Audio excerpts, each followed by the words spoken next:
So how was Black Adam? I just it. Black Adam was. I was listening to Midnight's Edge, and he said what I thought was a perfect description. It was diverse, but it was not woke. Hmm. And that means they had really interesting ideas, like setting it all in a foreign country of Kondak. I know it's a made up country, but still, I mean, it's kind of, that's interesting to me. It's like an Egyptian, Persian kind of thing going on. And then you have, different people coming in. Then you have the JSA coming in going, you can't kill people, Black Adam. He's like, where were you when this Intergang came in and took over the entire country? What are you coming after me now? And then he's like at war. He's just tearing people apart and just brutally killing people. Wait a But minute, is he? I'm not familiar with DC. Is he a bad guy? I never. He's an anti-hero. Okay. Well, he is so now. He's not. Well, he like. It also kind of varies on which, like Black Adam has kind of changed throughout the years, but I believe his current incarnation would fall mostly. I mean, he used to be mostly anti-hero. Yes, he used to be straight up villain, and now I think he's a little more anti-hero. But yeah. Do you think he has all the powers of Shazam? He's the evil Shazam. That's what he yes. Okay. Yeah. Do you think they'd ever make a Lobo movie? That's the only DC character I ever followed there. Back in the barrels have got to be scraped, man. It's going to happen. Oh yeah. I would say it's in like I'm actually surprised with after the success of Deadpool, if they would have played their cards right, they could have made a Lobo movie and it probably would have done very well. But DC, they're like, I don't know. They need to. I know I may or may not be the minority here, but I just want them to just give control back to Snyder and just let him course correct everything, because they haven't, like, as much as they bitch about how they're oh well we're gonna do it right, and every time they go to do it right they do it wrong. Well, I'll tell you. I think that, look, Black Adam is not like tier 1 awesomeness. It's not going to change anything. But if this came out in 2008, 2010, this would be considered on par with a solid Phase 1 Marvel movie, in my opinion. Wow. It's perfectly reasonable setup. It's not, it has humor where it needs to. It doesn't try to preach any message or anything. This is what I understand is one of the first movies that's really coming out under the David Zaslav banner, so to speak, now that he's taken over Warner, DC, all that kind of stuff. Mm-hmm. And it's clearly that its aim was to simply, we want to entertain you. And I had fun during the movie.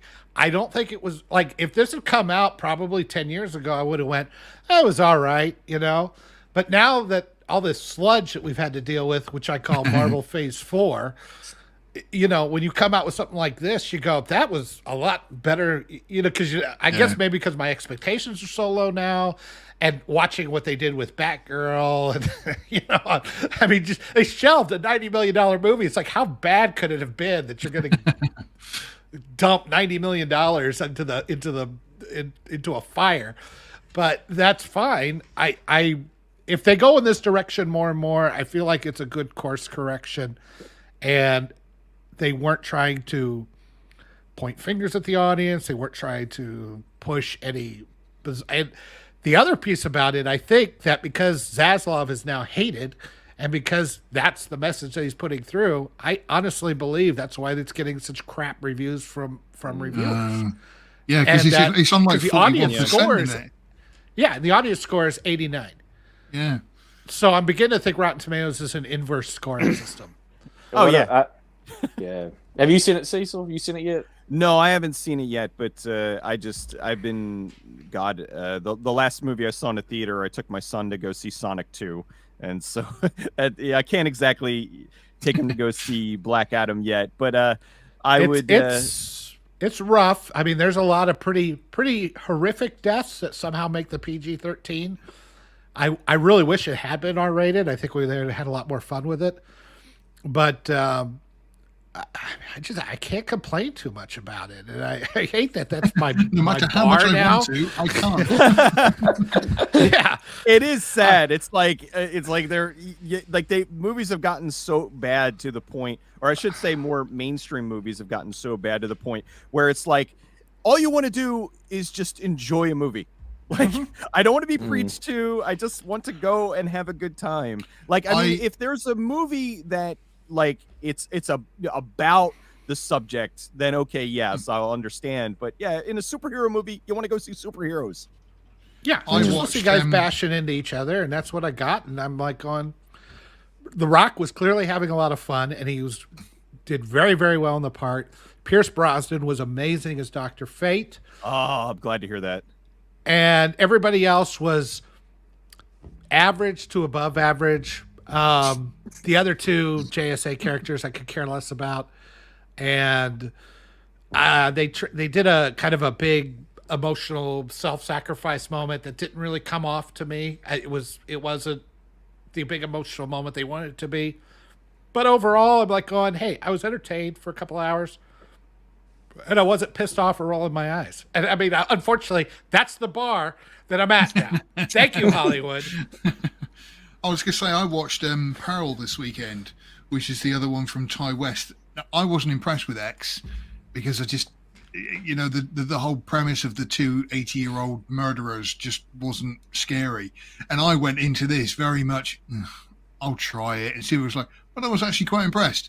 It was much better than X, and it was quite well done. I actually thought Mia Goth was fantastic in it. She played a real psychotic character, and it was a lot better than I thought it was going to be. A nice, pleasant surprise. Yeah, the other pleasant surprise I had, because this was my wife and I each get to pick a movie, so she picked Ticket to Paradise with Julia Roberts and George Clooney. Oh boy. I went in. Hey, you know what? I went in there expecting this is gonna be just, this is gonna be I gouge. It was all right. I mean, for what it was, I laughed a few times. It never got too weepy.